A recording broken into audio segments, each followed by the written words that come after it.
When you think of a team as the Tampa Bay Buccaneers this season, you probably think of no potential, not going anywhere, not winning the division, not winning games, and a bottom 3 team in the league in general. I'm a Bucs fan, and I'm not sitting here saying we're going to win the Super Bowl, but after watching this team beat the Vikings in Week 1, I am very excited to see how we do this season, and I think that we are going to do a lot better than people think that the Bucs are going to do this year. Our defense has been showing off, and I know this is crazy, but I think that our Buccaneers defense right now is a top 5 defense in the league. With the fumble recovery and an interception against the Vikings, our defense stood out a lot to me. This linebacker duo with Devin White and Levante David is ruthless. I think that they are the best linebacker duo on any team in the NFL as of right now. Baker did very well getting everyone involved, and it seemed that every player on that Bucs offense made an impact against the Vikings. One key player was Mike Evans, who's been so consistent with, I believe, 5 seasons in a row with 1,000 receiving yards. He made huge plays against the Vikings, caught a 58 or something yard touchdown to put us ahead, and Chris Godwin, as well in the receiving corps, made a great catch to keep us in the game. Not to mention Chase McLaughlin with a 57-yard game-winning field goal.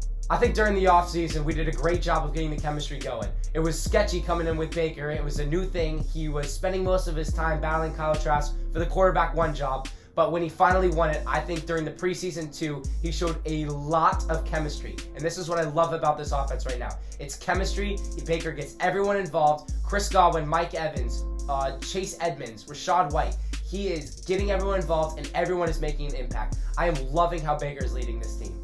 I was really nervous coming in the game to see how our defense would perform against Justin Jefferson and the electric Vikings offense. They drafted wide receiver Jordan Addison out of USC to add to their stacked wide receiver core with Justin Jefferson, KJ Osborne, TJ Hawkinson now, and Jordan Addison.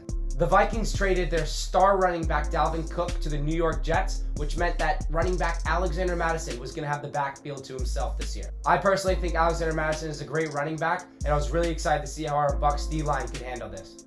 When talking about this Vikings run game, I think Vita Vea had a great impact, making play after play, not letting this Vikings run game go anywhere. Looking at the future for the season for the Bucs, headed into Week 2 against Chicago at home, I think we take that win. Week 3 against the Eagles at home, I think we do lose that one. But we bounce back, beating the Saints in Week 4, headed into the bye week. Week 6, I think we lose to the Lions, but beat the Falcons in Week 7. Then we lose to the Bills Week 8. I think we beat the Texans, beat the Titans, and then we lose to the Niners in Week 11. I think we beat the Colts, then we beat the Panthers, and then we beat the Falcons. Then I think we come to a loss in Week 15 against the Packers, which kind of starts a streak where we lose to the Jacksonville Jaguars, and then we lose to the Saints, but we end the season on a win away at Carolina.